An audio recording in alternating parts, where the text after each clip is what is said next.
নমস্কার। আবৃত্তি করছি বিশ্বকবি রবীন্দ্রনাথ ঠাকুরের লেখা কবিতা মাকাল। গৌর বর্ণ নধর দেহ, নাম শ্রীযুক্ত রাখাল। জন্ম তাহার হয়েছিল সেই যে বছর আকাল। গুরুমশাই বলেন তারে বুদ্ধি জেনে একেবারে। দ্বিতীয় ভাগ করতে সারা 6 মাস ধরে নাকাল। রেগে মেগে বলেন বাঁদর, নাম দিনু তোর মাকাল। নামটা শুনে ভাবলে প্রথম বাঁকিয়ে যুগল ভুরু। তারপর সে বাড়ি এসে নৃত্য করলে শুরু। হঠাৎ ছেলের মাতন দেখি সবাই তাকে শুধায়, একি? সকলকে সে জানিয়ে দিল, নাম দিয়েছেন গুরু। নতুন নামের উৎসাহে তার বক্ষ দুরু দুরু।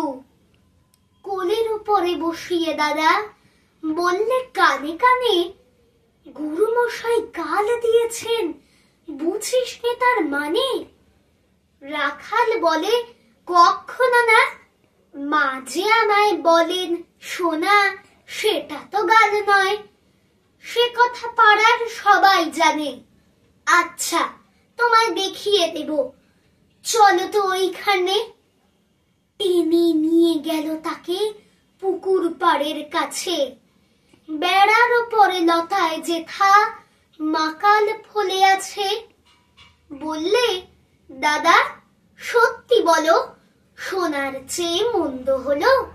তুমি শেষে বলতে কি চাও? গাল ফলেছে গাছে। মাকাল আমি বলে রাখাল 2 হাত তুলে নাচে। দোয়াত কলম নিয়ে ছোটে, খেলতে নাহি চায়। লেখা পড়ায় মন দেখে মা অবাক হয়ে যায়। খাবার বেলায় অবশেষে দেখে ছেলের কাণ্ড এসে।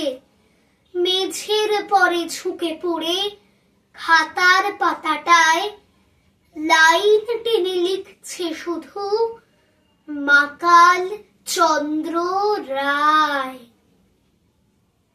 নমস্কার।